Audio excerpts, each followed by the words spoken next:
What makes the case of Jennifer Pan unique among others in the true crime genre is the overabundance of raw footage freely available in the public domain. There is over 11 hours of material that not only recounts her entire life in meticulous detail, but gives us considerable insight into her psychopathological state. Jennifer herself will narrate her own story in this video, which is the reason the following lead-up segment will be condensed, as a brief outline is all that is needed before delving into the extraordinary mind of this individual. Jennifer was born in Markham, Ontario, where she was raised with her older brother in a middle-class household. Her parents, Bich and Han, were originally from Vietnam, and their method of parenting was strict. Very strict. What some might even class as authoritarian. Success and achievement from their children were seen as outright obligations, whether it be in academics or extracurricular activity, and some might argue these expectations took precedence over the well-being of the children themselves. Jennifer initially took the imposed pressure in her stride and put everything she had into figure skating. She had exceptional talent, and at one point was expected to compete in the Winter Olympics, but she suffered a serious knee injury at the age of 14 and was told she could no longer compete. Her dreams were cut short, but of more concern was that her parents' expectations now had to be met through the more traditional route of education. And the issue was that Jennifer wasn't anywhere near as academically gifted as she was athletic. She was averaging a C- when her parents wanted straight A's. So rather than communicate with them, she decided to meet their expectations under false pretenses and began faking her test results. This led to her faking her end-of-year report cards, which eventually led to her faking a high school diploma, and then a university acceptance letter to study pharmacology. In the abstract world of her parents, Jennifer was on her way to a noble and well-paid career in medical healthcare, when in reality, she was a high school dropout living with her drug dealer boyfriend, whom she had been dating in secret for almost 8 years. She was eventually found out in 2010 when her parents discovered she had been living a double life, and was then given an ultimatum. At 24 years old, she had to choose between one of two options. Option one was that she had to live at home under a strict regime, cease all contact with her boyfriend, and only leave the house to go back to school and pursue an education. Option two was that she could do whatever she wanted, but she would then be disowned from her family. She could never return home, and all financial support would cease immediately. Jennifer evidently decided neither option would suffice, so she created option number 3. She had her boyfriend arrange a mock home invasion, where 3 of his acquaintances would enter the Pan household and stage a robbery gone wrong. The 2 instructions were to first ransack the home and then murder the parents. The planned date was Monday the 8th of November, with the scheduled time being roughly 11 p.m. Jennifer would unlock the front door, and 3 figures were caught on a neighbor's surveillance camera entering the home at 11:05. They were then seen running out just under 18 minutes later. It was at that exact time 911 received a call from the same household.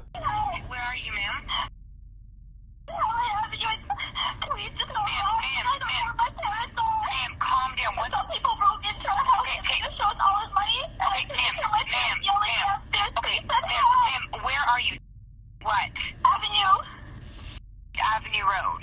Yes. Can you spell the street name for me, please? Dad? Ma'am. Hello? Hello? Yes? Ma'am, I need to know your address. Avenue Road, can you please spell it? In Helen Avenue, my dad just went outside screaming. Ma'am, can you spell the street address for me, please? H-E-L-E-N. Someone broke in and I heard shots like pops. I don't know what's happening. I'm tied upstairs. Bich Pan was shot twice, once in the neck and once in the head. She was killed immediately. The father, Han, was also shot twice, once in the shoulder and once in the face. He astonishingly survived and was put into an induced coma once he arrived at the hospital. Jennifer was taken to the same hospital as a precaution, but was soon cleared of injury. She sat by her father's bedside for roughly 3 hours before she was taken to the Markham police station to give a statement as a witness. I want to go through a form with you. It may seem kind of, why you're doing this, but this is it's like you're swearing to tell the truth about what you're going to talk to me about, and it's also going to explain to you the penalties for not telling the truth.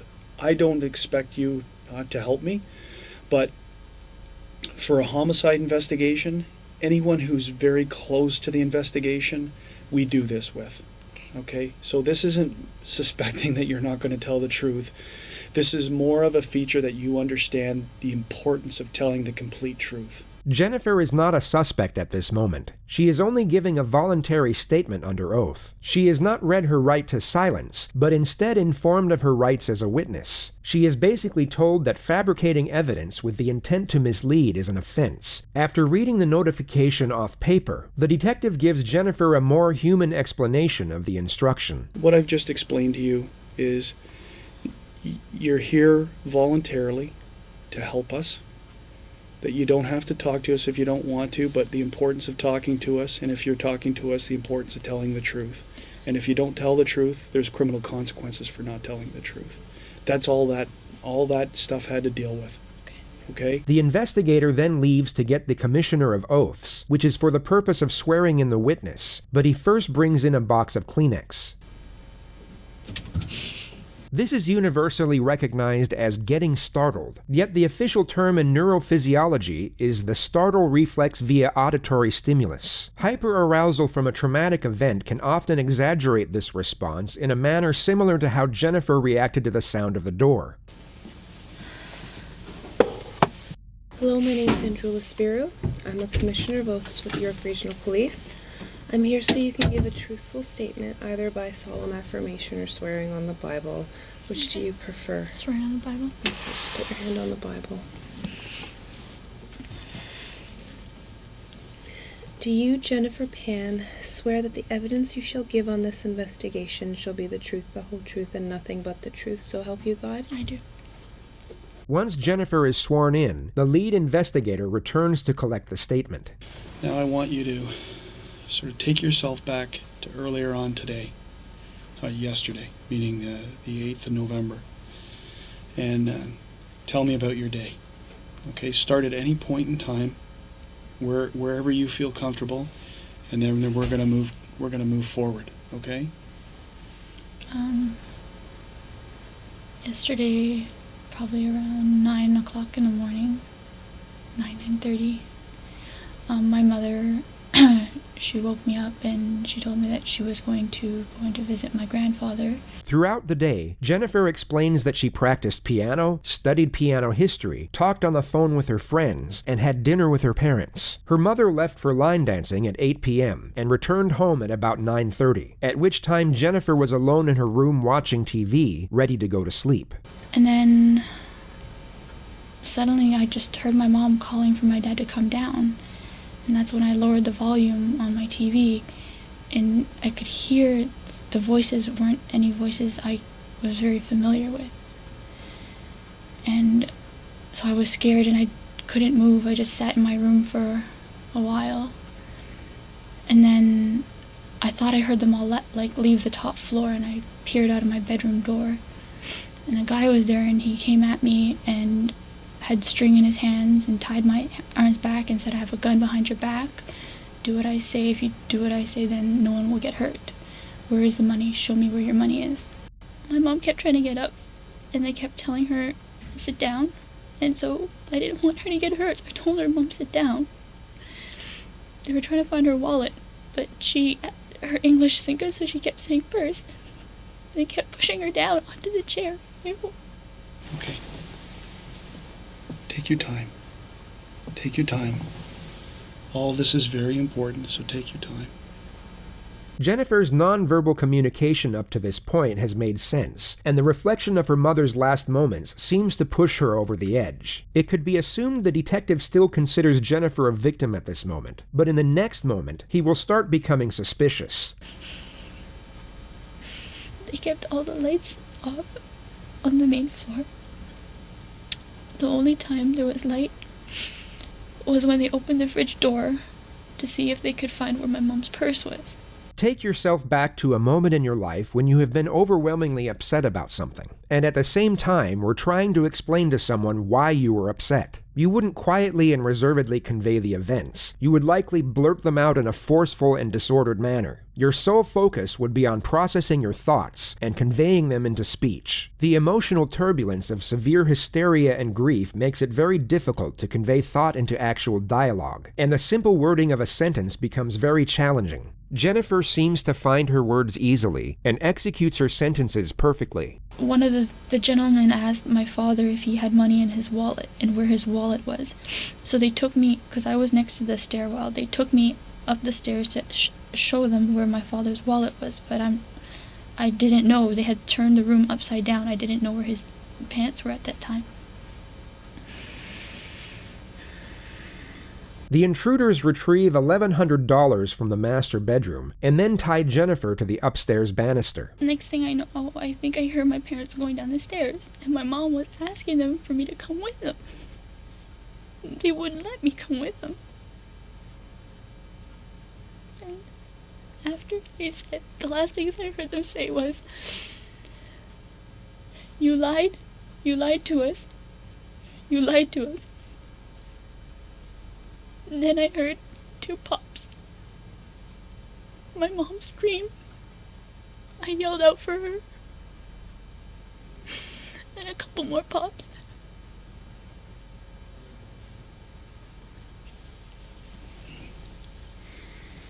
Take your time. Take your time.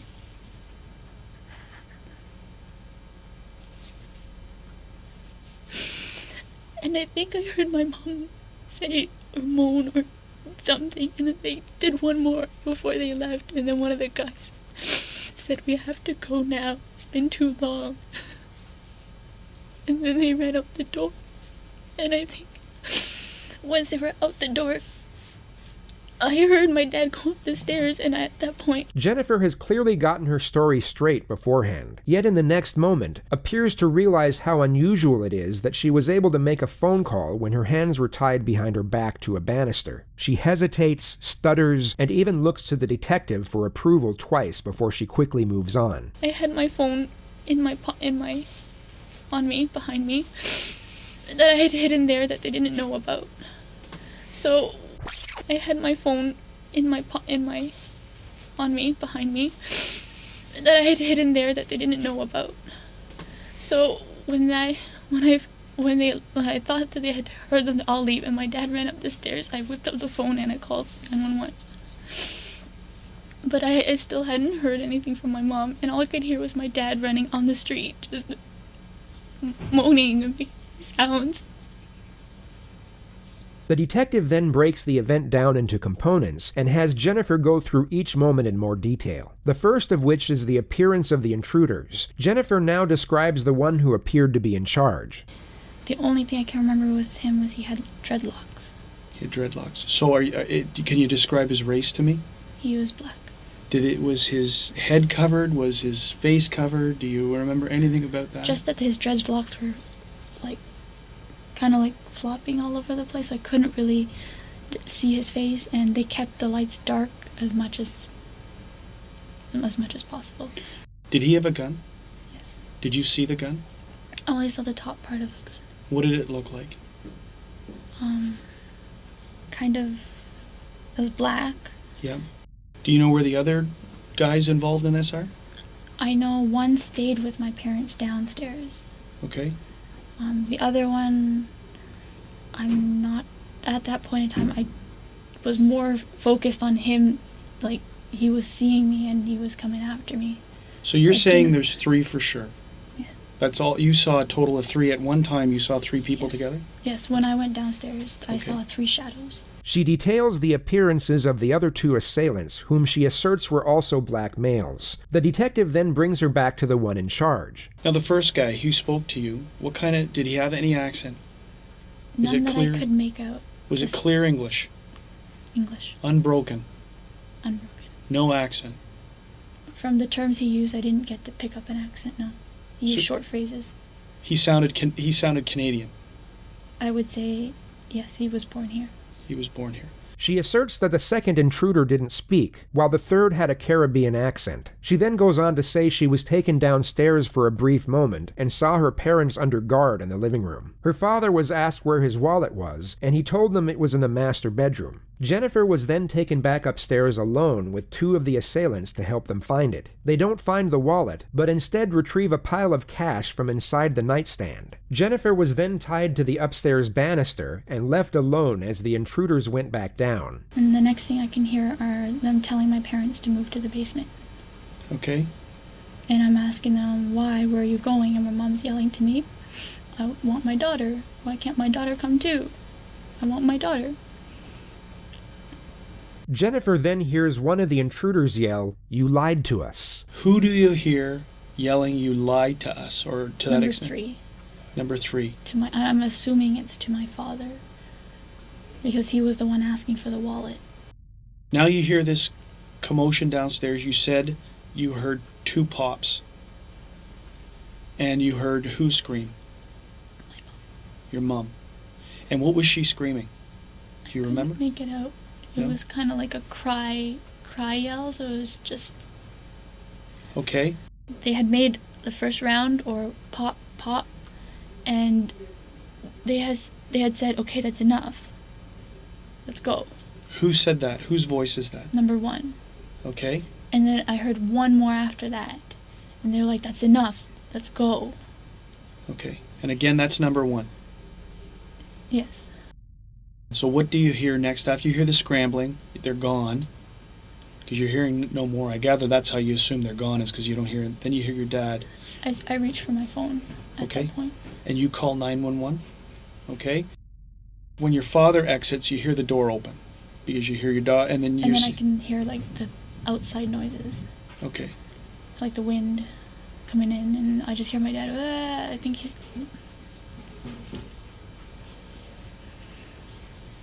You think that he's sustained some kind of injury because he's not, you can't understand what he's saying. Okay. What about, can you hear your mom? Okay. Where does your dad go? Do you know where, you never see your dad again until when we're at the hospital. I think that's what you said, right? I saw him when he was on the gurney. Is there any reason to suspect, or anything that's happened in the recent weeks leading up, that would have you guys be a target of some type of incident like this? We live a straightforward, kind of almost routine life. Whenever Jennifer smiles, it takes her a couple seconds to realize she's not exhibiting the correct behavior, and she then snaps back into her solemn stare. What, in your opinion, would cause people to target your house to think that there was a large quantity of money? I'm not sure. Now, you say your mom drives a Lexus. It could be because of the aesthetics, yes. What about your dad? He drives a Mercedes and he loves that baby. Is that right? The questions end here, and the detective leaves the room for half an hour to double-check if he needs any more information. After 15 minutes of Jennifer waiting alone, we're gifted with another performance of the startle reflex, only this time it's slightly less convincing.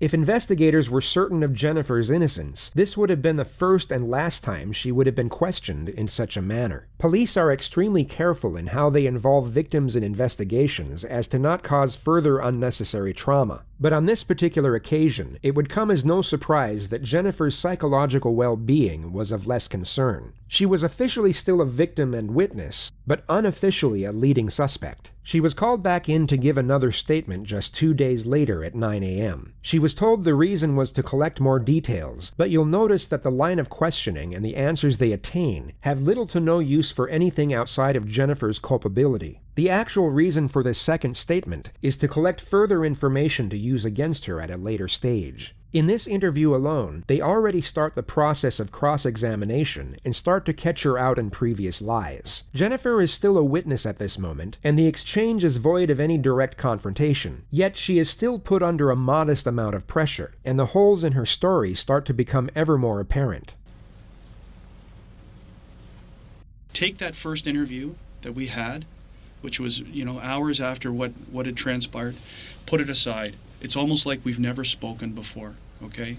So we're starting afresh. We're starting from new. That way you're not going to say, I think I already told him that. Don't worry about what you've already told me.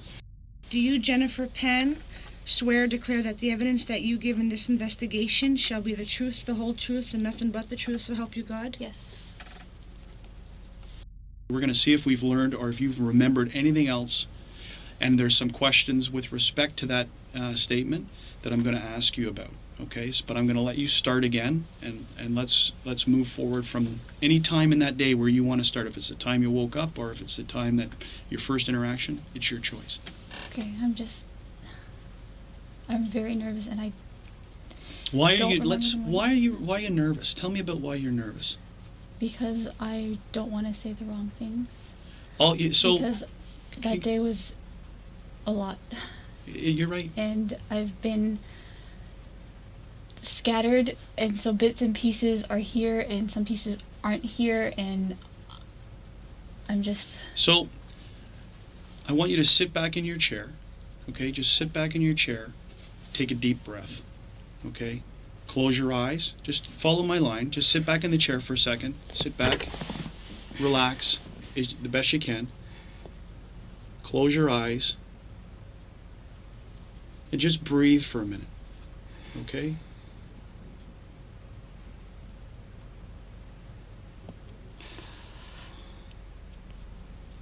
The most curious detail you've probably come to notice is this. It's known as a self-pacifying gesture. A person who does this is most often uncomfortable and sometimes fearful of what lies ahead. It's a coping mechanism to dissipate stress and afford self-assurance.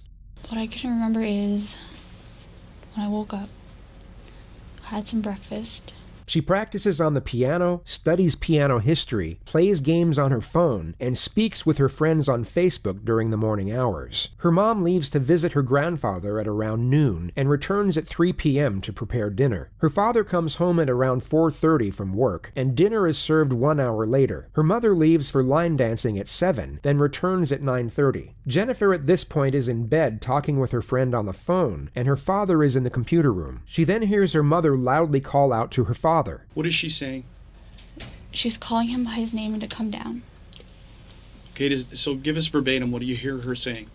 In Vietnamese, she's like, Hanoi, xuống đây. She's clearly aware that she has to appear mournful over the subject matter, and sensibly draws out this emotion at the correct moments. Yet what's fascinating is how she's unable to maintain this emotion when inquired over the same elements. In this very moment, she appears completely grief-stricken, but when the investigator inquires further, this supposed grief rapidly dissipates. It's extremely difficult to convincingly act out an emotion while evaluating a question. It requires two completely different parts of the brain, which is why most people can only do one of these things at a time. This is exactly what you see in the next moment, and continuously throughout this interview. And what does that translate to?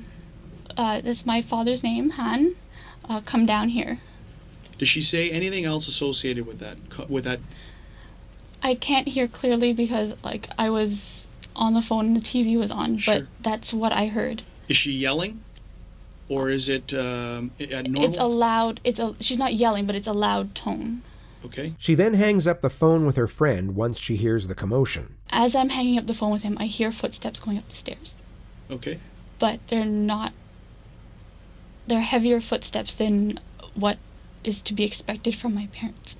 Okay. Jennifer hears unfamiliar voices, so she opens her door to investigate. She has spoken for 2 minutes up to this point without being interrupted, and once again manages to build up her emotion to correlate with a supposedly terrifying event. Yet as soon as the detective interjects with a question, we once again see this emotion dissipate. I peered out, and there was a person in what would have been my brother's room. And where's your brother's room located?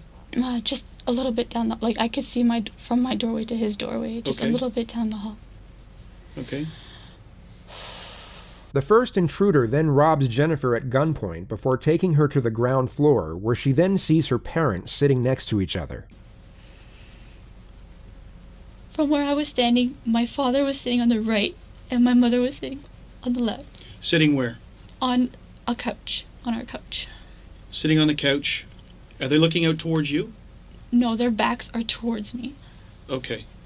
And you're now on the ground level? Are you on the floor? Or on the I'm sitting on the the stairs? floor. I'm sitting on the floor. All right, where are your hands?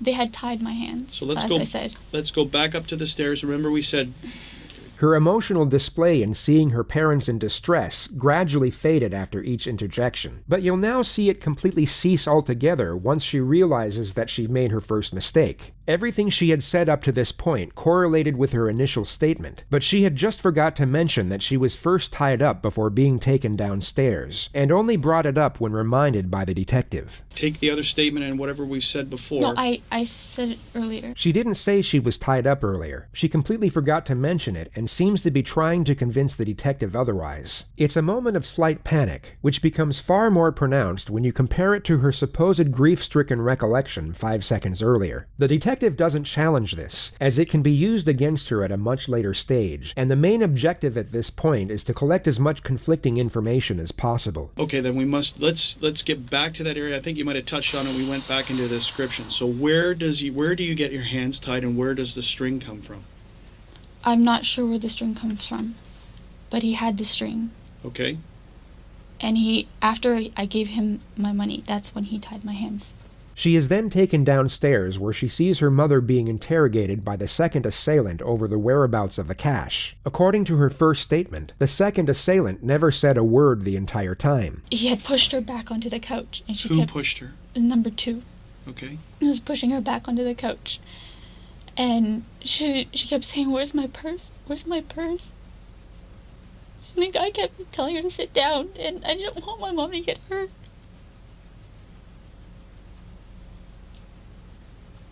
How many times does she get up and get pushed back down?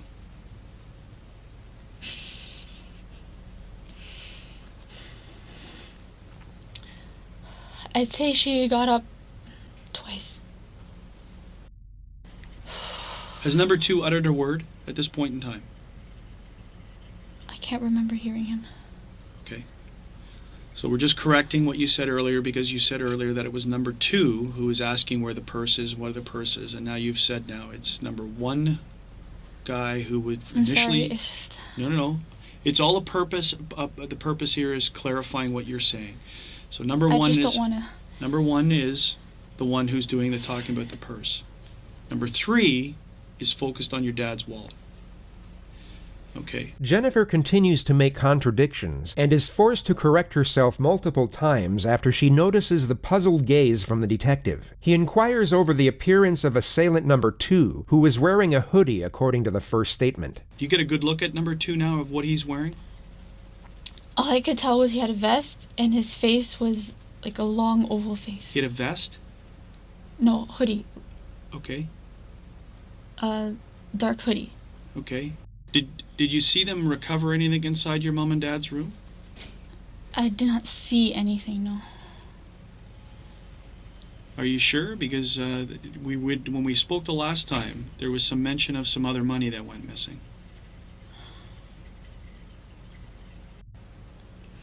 I believe when they were looking for my father's wallet, they had opened the drawer. And it was in an envelope. What drawer would that have been in? If you're at the doorway where I was standing on the left side, the bedside table. Whose side of the bed is it? That's my mother's side of the bed. Okay. More than likely a total coincidence, yet she almost appears to be praying that she gave the correct response. Fortunately for her, she was correct on this occasion. And approximately how much money? I'm not sure how much she took out for our trip, but I can only estimate about a few $100s. Few hundred, because at the time, the last time you told me, you were pretty adamant about $1,100. So I'm curious to know how you came up with that number.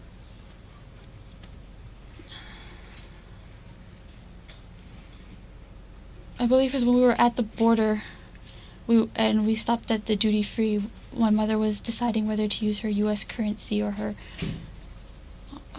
U.S. currency or her Canadian currency.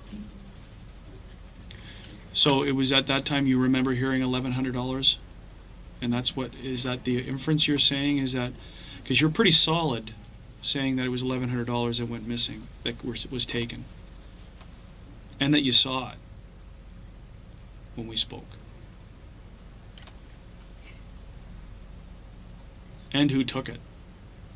Who took possession of the money? I'm sorry. It's all right.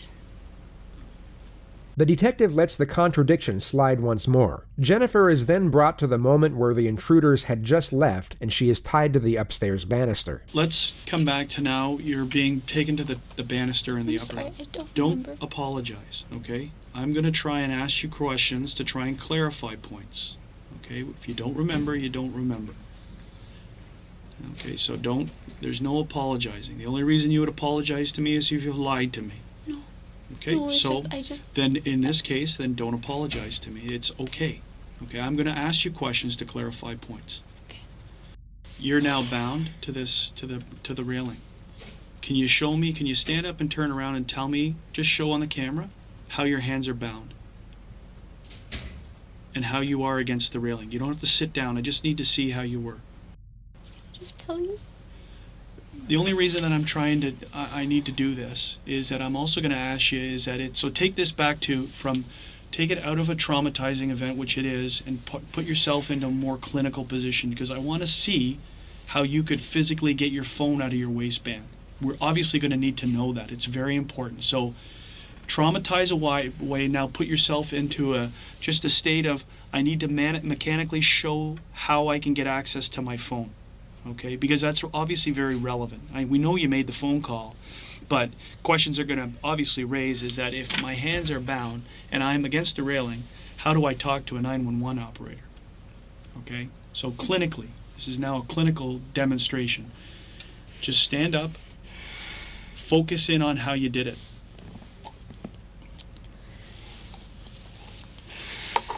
And I want you to stick that in your waistband as an example. Okay, so just take your sweater off, because this will be a very smooth, very quick thing. It's a one-time demonstration. I'm not going to ask you to repeat it. The two critical parts of this demonstration are where Jennifer states she was tied, and the movement of her arms as she takes her phone out of her pocket. The investigator is hoping the mechanics of the two components would be illogical and contradict each other. I tied my upper arm Yes? around the banister, Yes? but my hands were bound together. So your hands bound together, and this is the arm that's the strings wrapped around against the banister? Mm-hmm. Okay, so now how can you get to the phone? And how do you make the phone call?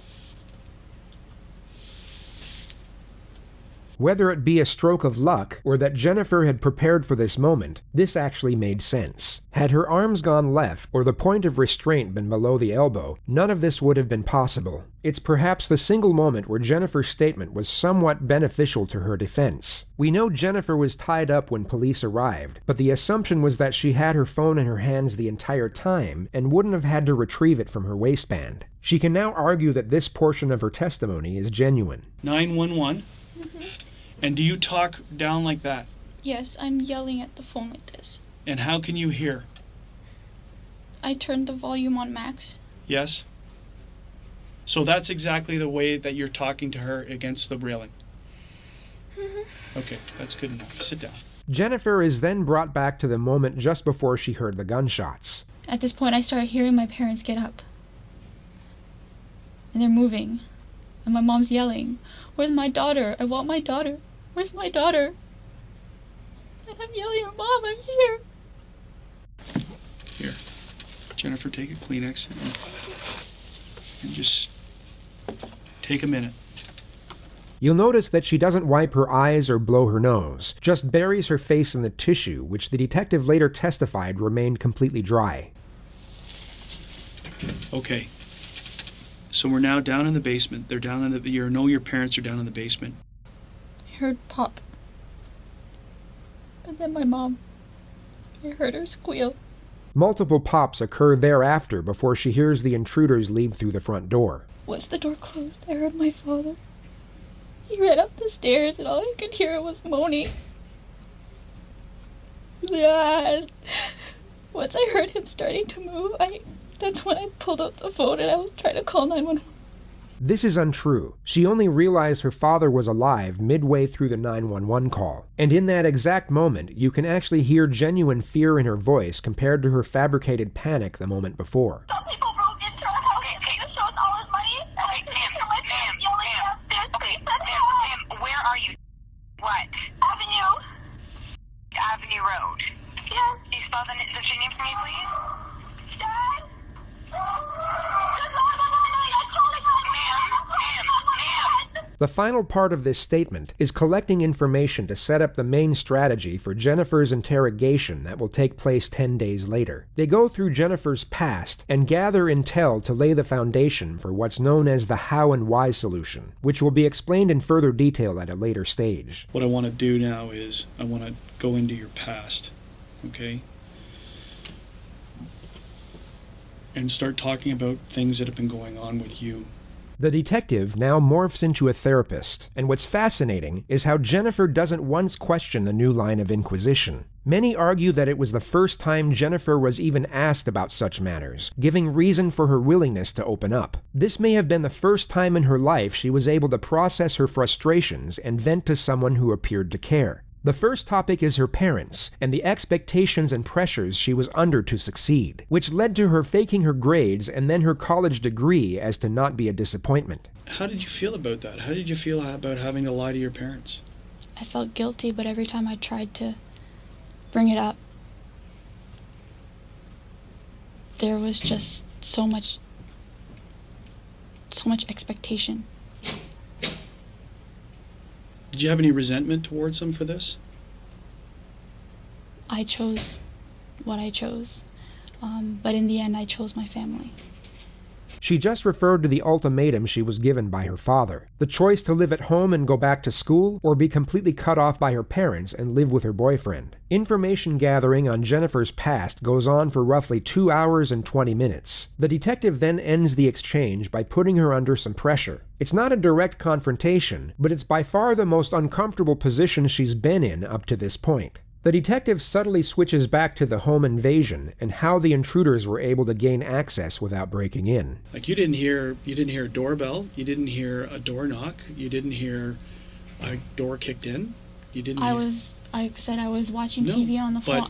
I don't know how. Yeah, I know. We went over that back and forth. We don't know how. So somehow they got into your house by getting through your mom down on the lower level, right? Because she's the only one who's down there. She was the only one down there. So it's very confusing. Generally, random events are not, in most cases, random. There's a rhyme or reason why they've come to your house. But from what you've told me inside the house, the only thing that you hear them saying to you is they're looking for money. They're not looking for a specific quantity of money? No. So you're telling me that you had no involvement in what happened, meaning not saying how the outcome came, but you had no involvement in any type of illegal activity that would have drawn you or the attention of you to have bad people come to your house looking for large sums of money. You're not involved in this any which way. Because the question obviously stands, Jennifer, is you're upstairs and they're downstairs. No. Right? So it's a natural concern why would they leave you alone? Why would they not do the same to you?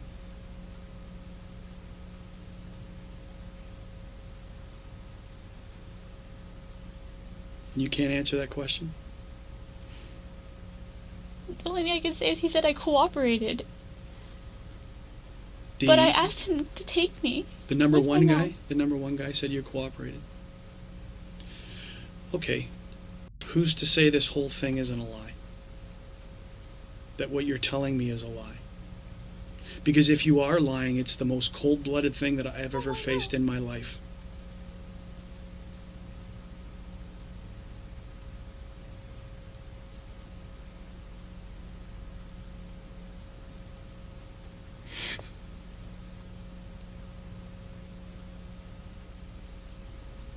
There is nothing that you've said to me today is a lie. Now, back to another very difficult question. But if I don't ask it, it's an obvious one. The resentment that you may have had towards your parents for the interference in your relationship and your life and essentially locking you down in your house. At the end of the day, I love my parents and I chose to be with them. And if I wanted to, I could have just left, but I didn't. I wanted to stay with them and take care of them. So this wasn't some evil plot that you thought up to... Oh my God, no. No interaction, no belief, you didn't have anything to do with this thing at all, whatsoever. No. You don't engage in illegal activity? No. Because you know that it will be a very easy thing to discredit you on, right? We're in the process of trying to add credibility to what you tell us, and that's through the process of asking people and doing whatever. Through that same process, it will be very easy to find the flaws in what you've said, which again then turns the focus back to you. Okay? It's a natural progress. It's a natural thing that investigators do. We eliminate people, or we draw our attention to them. It's a natural thing. It's not brain surgery. Okay? The detective leaves the room for 20 minutes to allow Jennifer to stew in her own thoughts before they end the statement. He comes back to add one last bit of psychological pressure that he carefully disguises as reassurance. Jennifer will leave terrified, but still believe the police are on her side. Okay, we're done, essentially. How are you feeling? Sorry, you really scared me. Did I? What did I scare you about? Sit down and take a load off. Tell me how you're feeling. And how I scared you. I don't want you walking away from here thinking I'm evil. I want you to walking around from here thinking that this guy is helping investigate my mom's murder and he's going to turn over every stone possible to make sure that we catch the people who do that. That's what I want you feeling. So I don't want you walking away from here thinking that I scared you or I'm a bad man.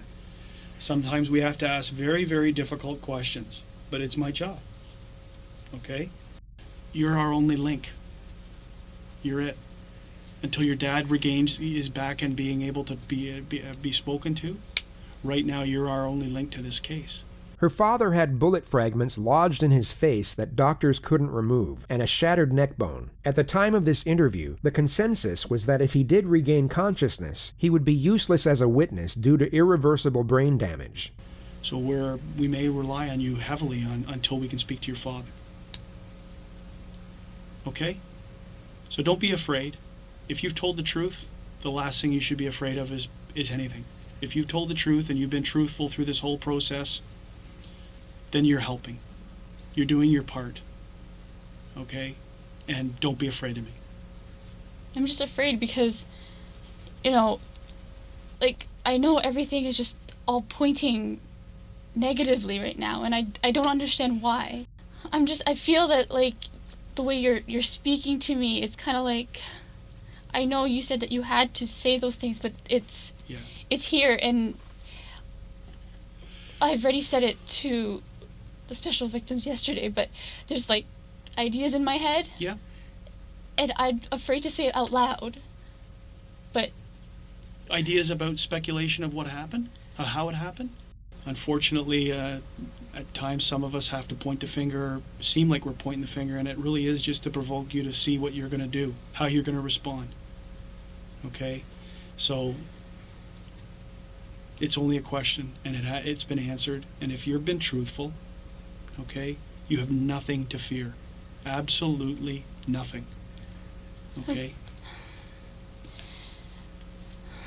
Police kept Jennifer under close observation from this point forward. A surveillance detail was assigned to track her every movement, and she was even monitored at her mother's funeral 3 days later. According to reports, she was emotionless the majority of the time, only showing what appeared to be feigned grief at certain moments. She never shed a single tear, and kept her eyes to the floor or completely shut for the entirety of the service. Jennifer's father had in fact awoken from his induced coma the day prior, and miraculously seemed to remember everything from the night of the incident. He would give an official statement in secret on November 16th, and multiple parts of his story contradicted what Jennifer had told police. The most significant significant detail was that she was never tied up, but instead walking around freely and talking with the intruders as if they were friends. He actually spoke with Jennifer over the phone, but was informed by investigators to act amnesic and not to confront her, only to ask her if she thought her ex-boyfriend was behind it. She stated that she was almost certain he wasn't.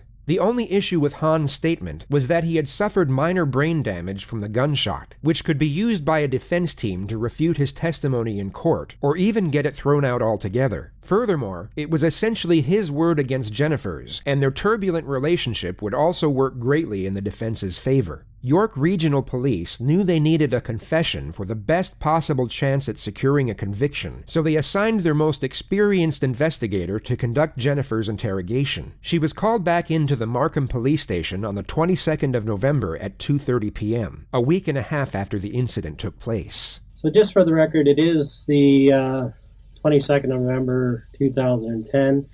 We're at the 5 District Station in the town of Markham. My computer right now says 2:39 in the afternoon. Okay. Just for the record, my name is Detective William Gates. You can just call me Bill here today. And what do you like to be called? Jen. Jen? Yep. What do you prefer, Jen or Jennifer? Doesn't know. Either are? Okay. So Jen, you're aware that the audio tape and everything's on. It's the same as last time. Okay. You've been here on 2 other occasions, I understand. On the 9th of November, and I believe again on the 11th of November. Is that correct? Okay. And do you know why we're here today? Just to discuss stuff. Yeah, regarding what?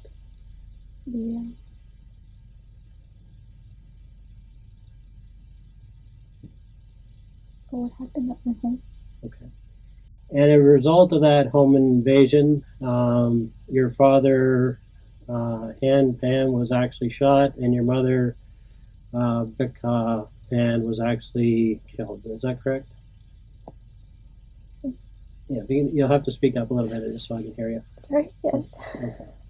What's unique about this interrogator is how he immediately adopts a no-nonsense approach, yet manages to build rapport and remain sympathetic at the same time. You'll see that he has far less patience compared to the previous investigator, yet seems to create a stronger connection with the suspect. It's a hard thing to explain, but easily observed, as you'll soon find out. So that's what we're going to discuss here today. Jennifer this time around has read her rights to silence rather than her rights as a witness. If she knew anything about the law in Canada, she would be wise to the fact that she is now a suspect. Fortunately for the investigator, she remains completely naive to the situation throughout the opening phase of the interrogation, making her far more susceptible to the strategy he is about to employ. Okay, just hold on a second. Okay, we're having technical difficulties here. Okay, so that's why they interrupted me. What we're going to do is, if you don't mind holding tight there, I'm just going to move my equipment to the other room. Okay, and then I'll come over and we'll move over there next door. Okay? I'm just not comfortable being on my own. Okay, I'm going to be right here though. Okay? With respect to interrogations, it's common knowledge that the psychological manipulation begins before a single word is spoken. The physical layout of the room is designed to accelerate the sense of discomfort and isolation, and it's fascinating to observe how each interrogator has their own unique methods of setting the tone. Knowing how this interrogation plays out allows us to realize this detective's procedure. The considerable distance between him and the suspect will keep her relaxed enough to be influenced by Phase 1, but this same distance will intensify the pressure once he eventually closes it during Phase 2. You'll notice this detective is slow with his first strategy, but swift with the second. He takes his time in building trust and establishing rapport, yet once this initial connection is secured, the transition to aggression will be abrupt and ever-increasing from that point forward. Jennifer takes a seat in the room 15 minutes since she was first informed of her rights. It's important to note that she is still free to leave at any time at this point. She is unknowingly a suspect, but not under arrest. So just for the record, this room is being videotaped and audio taped, just like the other one, okay? And I'm just going to grab my chair from across the way, okay? Okay. The detective goes through Jennifer's history of teaching piano and her earlier years of high-level figure skating, which was cut short due to injury. If you didn't get injured, would you still be doing it? Yeah. Okay. So that's nice. And did you, as far as that, did you do like competition skating or? Okay. And how did you do with that? It wasn't at the top of the pack, but just the middle average. Yeah, sounds good though. But you did actually enjoy it. It was more than just going for competition. You enjoyed actually doing it. I was petrified of the competition. Okay. All right. Do you have any students right now? Or? No. Okay. And why not? The students I were teaching, they went to high school and lost interest. Okay. Yeah, too big for piano. Yeah, I took it in grade school too, but I think I went to grade 7 in it, I think. When I was in grade 7, I stopped taking it, but I still remember Swans on the Lake. I know how to play that, that's about it. The detective then goes through Jennifer's work history as a server before touching on her future plans in education. Jennifer mentions that she plans to go by her parents' wishes and pursue a career in healthcare, at which point the primary strategy is initiated: the how and why solution. The detective gradually begins to shift the blame away from the suspect and onto another set of circumstances that prompted the suspect to commit the crime. He starts developing a theme that will afford her a psychological justification in doing it, and this theme will be further established as the interrogation progresses. It starts off subtle so that she remains oblivious to the agenda. Now, if you could pick any job yourself, I'm not talking about anybody else, but if you could pick for yourself, what would it be? I'm going to be a piano teacher when I come home. But in the daytime, I'd like to have a simple, maybe like a lab technician job, just work 8 hours a day, and then come home and teach piano. Okay. This is an answer the detective was hoping for. Jennifer's preferred career choice is at odds with what her parents wanted, so he now builds on the concept of the overly controlling parent and the unfair limitations it causes the child. He then links this concept with the subject of Jennifer's boyfriend and how she was kept from seeing him. Now, eventually you were discussing Daniel. What happened with that relationship? I hid it from my parents at first. They didn't agree with me having a boyfriend. Okay. And once they found out, they didn't like the fact that he was of mixed race. Okay. And they told me to stop seeing him. Okay. And how did that make you feel? That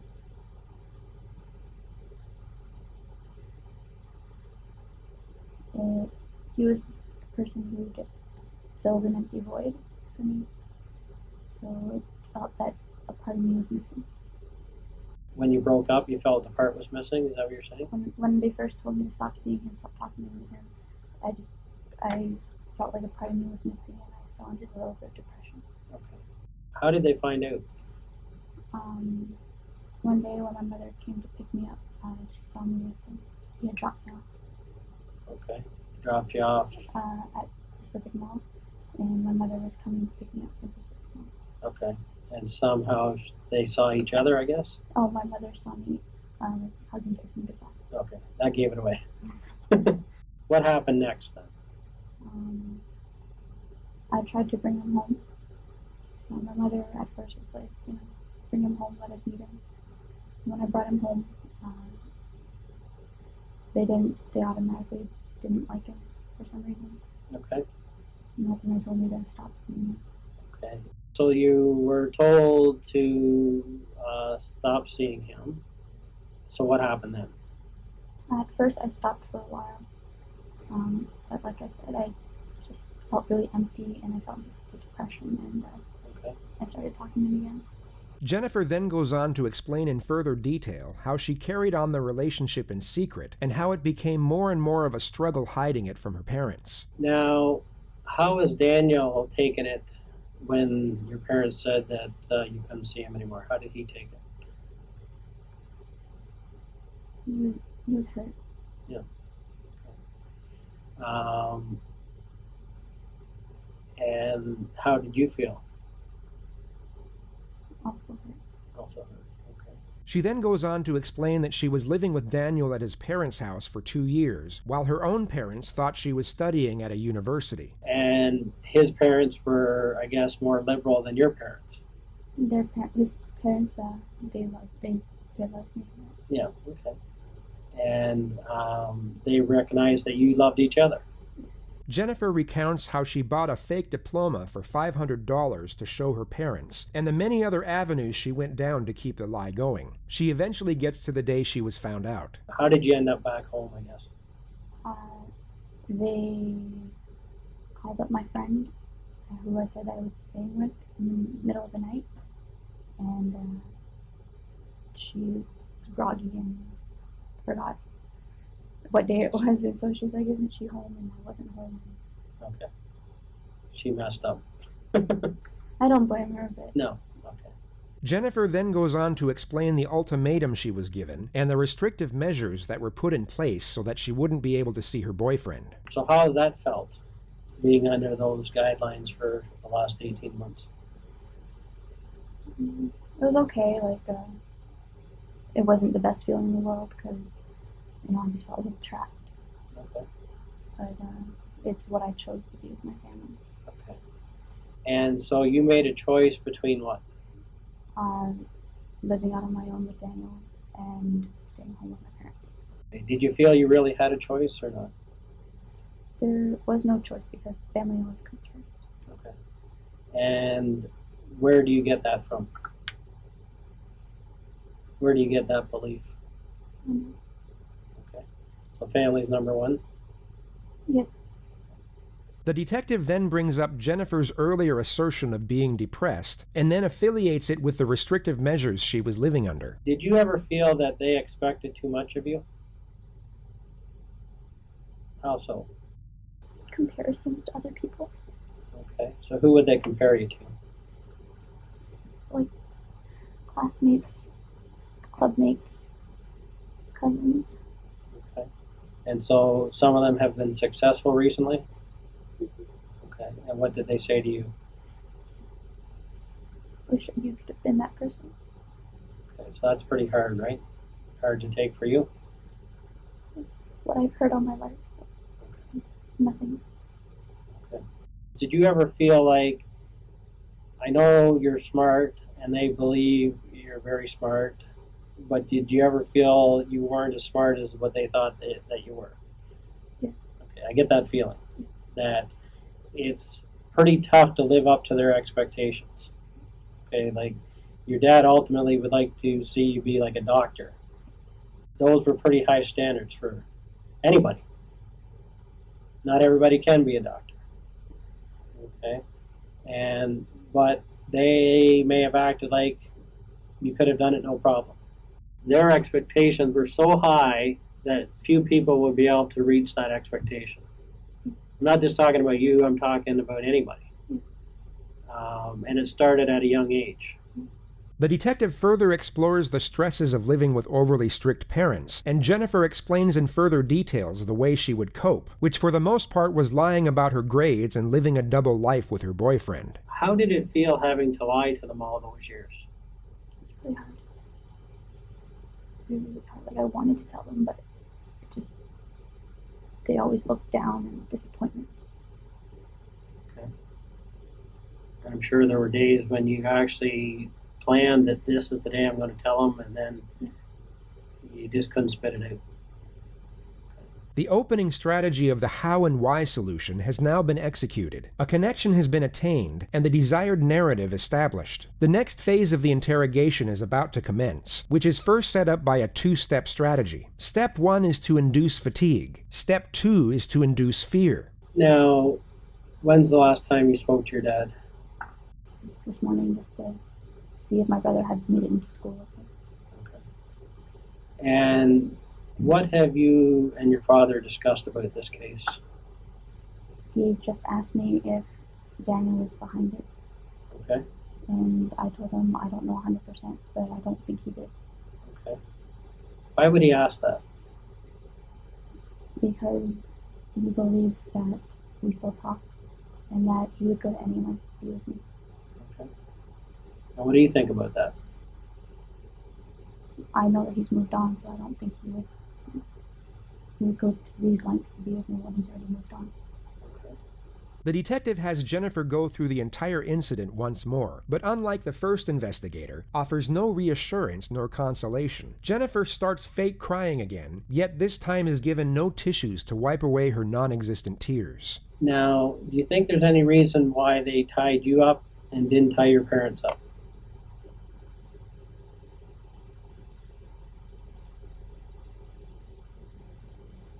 I don't know.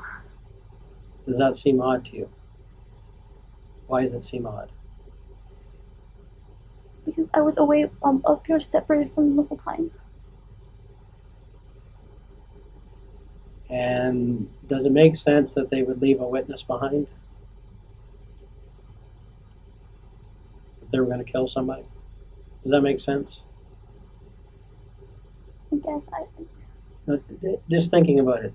But it makes sense for somebody that was going to kill somebody to leave a witness behind that could describe them. Does that make common sense for killers? it's not. What do you think? Mm-hmm. Do you think that was a mistake they made then? I don't know. They kept saying that they're running out of time, and it just. It doesn't take a long time to kill someone, though, does it? I know. I don't know. Jennifer's dramatics intensify as the discussion of the home invasion continues. She's trying to give off the nonverbal cue that she wants to move past the incident. The detective doesn't respond, but continues to go over the different stages of the night in more detail. He jumps from the beginning to the end to the middle, back to the end, and then back to the beginning again. None of this is for the purpose of information gathering. He is inducing mental fatigue as to diminish Jennifer's critical thinking. This is often done before a direct confrontation, as it can diminish the suspect's ability to consider the long-term consequences of a decision. Jennifer will get stressed and tired, not because she is traumatized by the event being recited, but because it's exhausting keeping up such an act when it's not genuine, and this performance eventually starts to dwindle and becomes gradually less convincing. How did the conversation end with Ed? I heard my mother calling for my father. Okay. And then what? Have to go through this again. Okay. When you went to bed, was your mom home yet? She'd just gotten home, and I went down. I told Ed I'd be right back, and I went down. I said hi to her, and I went back up to my room. Okay. Were you injured at all during the whole process? Not really. Okay. Not really anything? Step 2 of the confrontation setup will now commence. The detective employs what is known as the futility technique. He will tell Jennifer that he has an abundance of resources at his disposal, and even fabricate much of what he asserts. He's indirectly telling the suspect it is useless to resist due to the overwhelming evidence against her. Now, the reason why I'm here today, okay, is that I'm an expert, okay, in what we call truth verification. I talk to thousands of people, okay, and I basically know when somebody's not being straightforward with me, okay. I can tell by the language they use, how they answer the questions, their body language, how they treat the question, that something's wrong here, okay, this doesn't make sense. The detective then gives Jennifer an 8-minute narrative on police tactics and forensic technology, some of which is embellished, but for the most part true. He then asserts that police are able to use infrared satellite imagery to see the occupants inside a household. This is entirely false. And basically, if people are moving around in a house, it's like an x-ray, okay? And basically we're able to tell, you know, are those movements, are those actions, that number of people consistent with the story that we've been told? Are the people in the positions that the witnesses are telling us they were in? Or are they different? Okay, and if they're different, why are they different is what our question becomes, right? And so at the end of the day, okay, there's so many resources available to me that at the end of the day, I'm going to know if a person's telling me the truth or not. The detective is now about to initiate the confrontation, but first brings the entire setup full circle by re-establishing the notions of reasoning and rationale. The suspect is fatigued and scared, but still needs to feel the detective is on her side. Now, I can tell you that nothing surprises me in this job, okay? I am well aware that anybody on this earth is capable of making a mistake, okay? I don't care who they are. I don't care if they're a priest. I don't care if they're a school teacher. I don't care what the situation is. Given a certain set of circumstances, everyone has the capability, Jennifer, of making a mistake, doing the wrong thing, okay? The key, though, when I talk to people is when they made a mistake, okay, that's one thing, right? The key is to not keep making the same mistake and to get that information out and get it off their chest, okay? You understand what I'm saying? So at the end of the day, from this case, and I can tell you I've spent literally a week on this case, going over information after information, accessing all the sources, speaking to every other expert on the case. And at this point, Jennifer, I know that you've not been truthful with the police, okay? You've not told us everything that you know, purposely. You've spent a considerable amount of time in the last 7 years telling half-truths. And I can understand why, okay? You've had a tough life. What's happened to you, to me, equates to abuse. And all the stresses that you've had and forced to lie, I can understand why you did it, okay? But you're in another situation here where you're under another tremendous amount of stress. And it doesn't feel good inside, does it? It breaks down the person that you are. Because at the end of the day, you're a good person. I know that. You've got a good heart. In this case, though, you've made mistakes, okay? And you're involved in this. I know that, okay? There's no question about it. The only question right now is, are you going to keep making mistakes? Are you going to go on the route that you've gone on over the years and try to pretend that things happen that never happened? Okay, are you going to not face reality here? We know that you're involved. We've done our homework, okay? We have to resolve that now, here today. I need to know from you what really happened.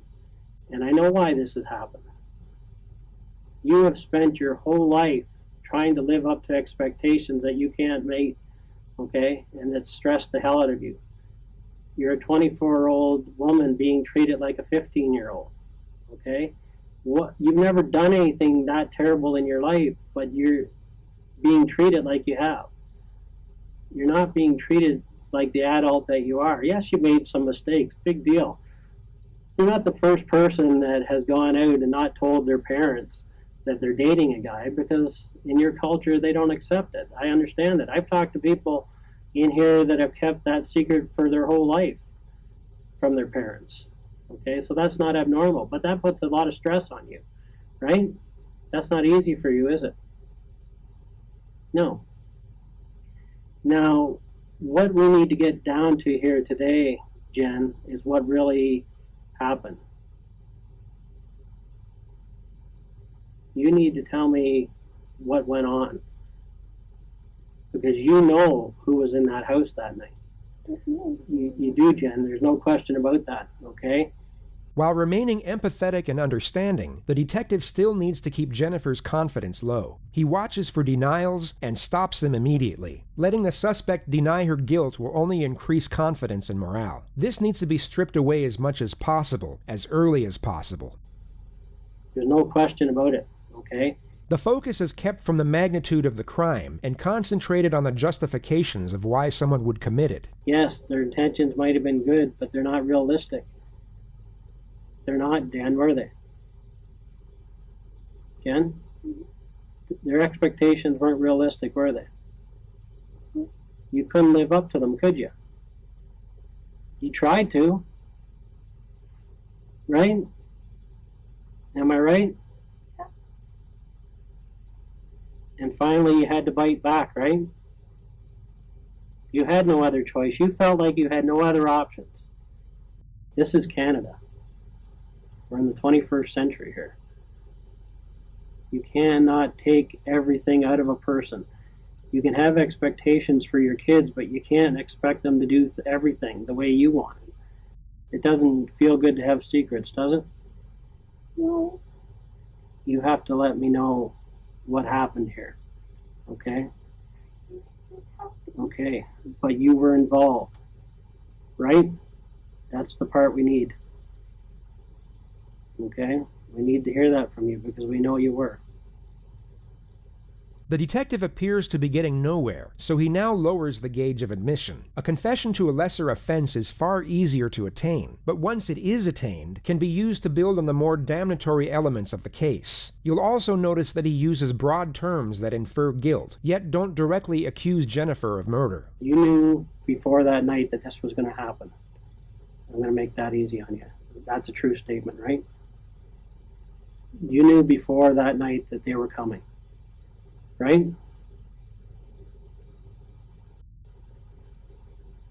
Jen? It's not worth it anymore. It's hurting you. She seems to be on the cusp of giving some form of admission, yet wants reassurance as to what it means for her own sake. She asks this question 9 times throughout this interrogation. It's one of the few things investigators can't actually lie about, as it's been used countless times in the past to get a case thrown out under misdirection. They can avoid the question, yet they can't afford any false promises with respect to sentencing. I need to know the details. I can't even say. But I can tell you one thing is that we already know, so you can't change that. Then why did it stop? I know you did. But it got too far ahead of you, right? You didn't think this far ahead, did you? But once they started, once they came in, you couldn't stop it, could you? Could you? Jen? I wanted it to stop. I know. Why didn't they stop for you? I didn't know who they were. But you were part of the planning, right?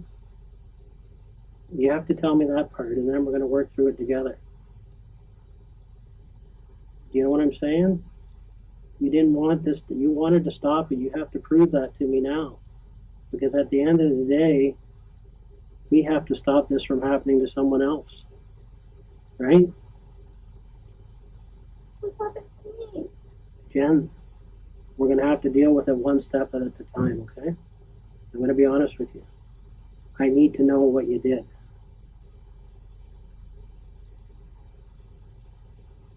And then you and I are going to work through this together. Because the most important part of this whole thing is that we do the right thing for your mom. Right? I am her voice right now. I'm working for your mom. That's my job. And I have to get to the bottom of this for your mom. Appealing to compassion isn't necessarily uncommon when the crime is first-degree murder, yet it can send a mixed message when a justification for the crime was a focus point early on. The detective takes his chance with it, which at first appears to work. Jennifer initially responds in a poignant manner, but you'll soon come to notice that her empathy, alongside her concern, is solely focused on herself. But we got to start. But what happened to me? Well, I don't know at this point. Okay, because I don't know what you're going to tell me other than that you were involved, but I need to hear it. What this all was a last-ditch effort to live your own life, to be your own person, to make your own decisions. Look at all your friends. Look at all the people around you. Does anyone else have a curfew for 9 o'clock at 24 years of age? You had no choice here, Jen, I know that. And anybody else in your situation would have done the exact same thing. The only thing different is I would say that they'd have done it a lot earlier. They would have looked for a way out. When did you first start planning this?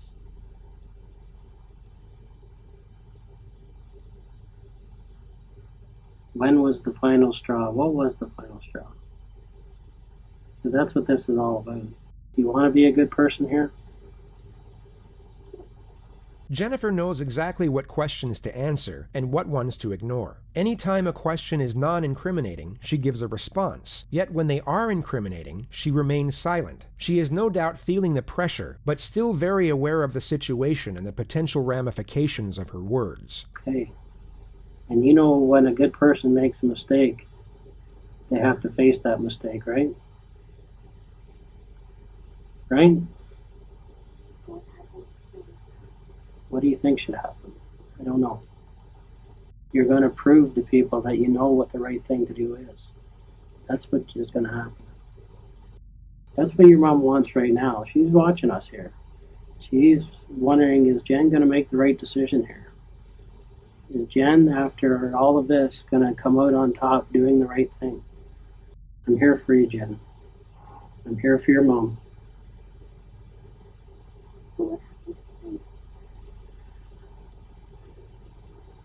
Well, you have to tell, it's one of those situations, you know what, we know that what you did, okay?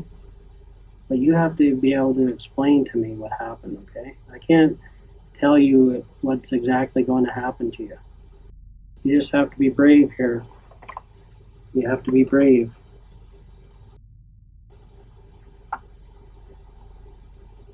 "3 hours, 20 minutes, and 26 seconds. The exact amount of time it took for Jennifer to display genuine emotion. The investigator would later testify this was the first moment the suspect was being authentic. He allows her to fixate on whatever thought brought this on, and remains completely silent for just under 2 minutes.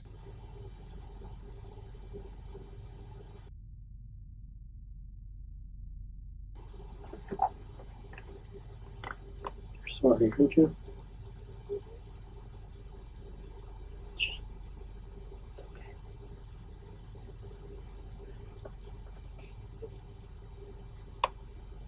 They were supposed to take you? What?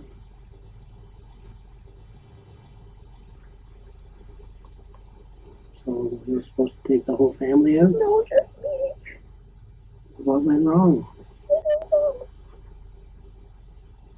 The detective now has one foot in the door. It's not an outright confession, but Jennifer has now admitted to planning the home invasion all along. And although she asserts that she was the intended target while her parents were meant to be spared, the information she has now given is enough to place her under arrest. Jennifer is no longer going home after this interview. The detective now presses for more information on the amended storyline. It's essentially step one of day one all over again, but from a more powerful position. He knows she is still lying, and now locks her into as many lies as possible within the new narrative. What happened? Why did it change? I don't know. Okay, what do you know? How come it was supposed to be you? I was like a disappointment. Okay, you made mistakes, but nothing that couldn't be corrected. So who did you get to do this then? I don't know who he is. I just got his number. Okay, and what's his number? I don't memorize it. She skirts around the questions surrounding her accomplices and gives multiple fake names. She stated that she got the number of the supposed hitman from an acquaintance named Rick, and that she took everything from there over the phone. It becomes apparent she doesn't want to give up, or even mention her boyfriend, so for the time being the detective allows her to recount her amended narrative in the manner she pleases. So what did you ask him to do then? Come take me out and then leave. Okay. Why did they do it when you were, when your parents were there then? Never alone. In the nighttime. Okay. So that meeting you had with Rick, you told him what you wanted? No, I just said that I wanted, if he knew anybody who could take care of something that I needed. And he said what? Here's the number. Did he have the number with him that day? Yes. Okay. What did he say he would do? He was just like, let me take care of it. Let me do me. So he does come into the house, and you're the obvious only young girl there, right? Yes. Okay. When he came to your room, Yes. what discussions did you have with the guy that came to your room? The real discussions you had, not what you told us. Where was the money? And I showed him where the money was. Okay. But he obviously said, I'm here to do what you asked. He never said anything like that. What did he say? Just like hands behind your back. Did he discuss ways with you how he would do it? No. Did you request any way for him to do it? To make sure no one else was around. Okay. Why didn't they do it the way you wanted? I don't know. I asked them to take me with my mom when they took them away. It doesn't seem to make sense. I know, it doesn't make sense to me. Because I was supposed to be.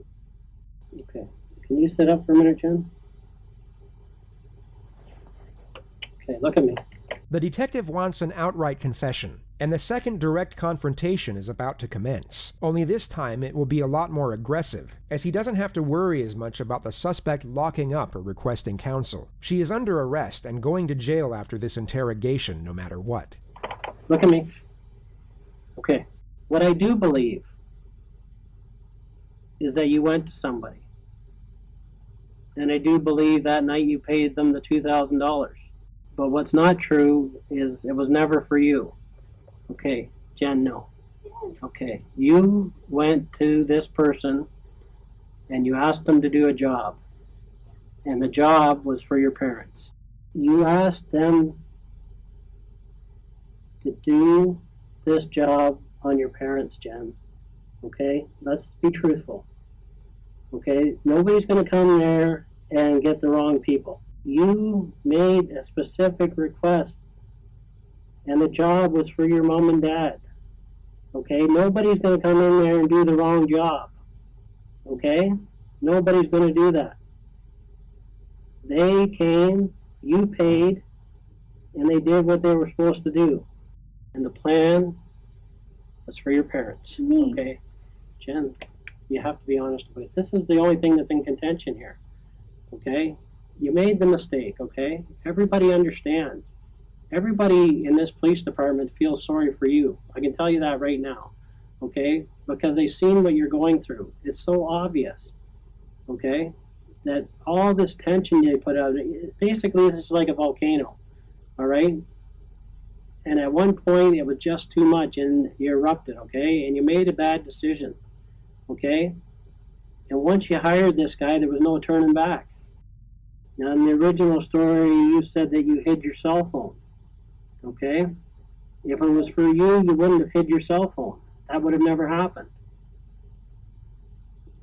So it's in conflict. It's not hidden. It's just, I put it there naturally. Okay. It's what I naturally do. Okay, but you said on tape that you hid it there and that they didn't know about it. That's your language, not mine, Jen. All they wanted was so much success out of you, they were not even looking at you as a person. They were looking for a success story. Instead of just saying, whatever Jen wants is what's good for us. Whatever she's happy with. As long as she's happy in her life, I'm happy with it. If she wants to work at Eastside Mario's for the rest of her life, that's fine. If she wants to be a piano teacher, that's great. If she wants to continue figure skating, that's wonderful. Why would somebody shoot someone they didn't have to shoot? I don't know. I can't figure that out. And actually not shoot the person they're supposed to shoot? I don't know. That's what I'm trying to figure out. Okay, why didn't you tell us this that night then? Because I was scared. Scared of what? Telling the truth? Yes. The good thing about this is your dad did live. And that went against the plan. If you could make this decision over, you would change it. Okay? You would change it. Right? Of course. Because I knew who was going to get hurt. Of course Okay. I wouldn't. Jen, you knew who was going to get hurt. That's the whole issue here. Okay, that's the whole issue here. You gave them the plan for your parents, right? That's all I need to hear. No. Jen, tell me what happened. I told you what happened. Okay, all of it. You did. Okay. All you have to do is tell me right now that, Bill, yes, I made a mistake. Bill, yes, I made a mistake. This plan was for my parents. The detective gets no further admission from this point forward, so he leaves Jennifer alone for 3 minutes to play with her hair before he comes back and charges her with first-degree murder. Okay. I need you to listen close to me, okay, Jen? At this point in the investigation, okay, I'm going to be arresting you for murder, okay? Also attempted murder and conspiracy to commit murder. Do you understand that? Just have to tell me if you understand those charges. Just say yes or no. Yes. Okay. So what we're going to do right now is, do you have your own lawyer? No. No? Okay. Do you have a lawyer you would like to speak to that you know of? No. Okay. Would you like to speak to duty counsel? I just want to talk to someone who can help me understand. Okay, so who would that be? I don't know. So do you have a lawyer? You said that you were on my side. And I was, Okay, I am on your side, Jen. What would you like to do? I don't have any idea what to do. Do you want me to call duty counsel for you? Okay. Okay. Or is there any other lawyer that you would like? I don't know what I need. Okay. So at this point, you wish to speak to duty counsel then? Sure. Okay. So what I'm going to have to get you to do is actually empty all your pockets on the table here. I'm going to make sure that they're making a call to duty counsel, and we'll line that up, and you can speak to the duty counsel in private, okay?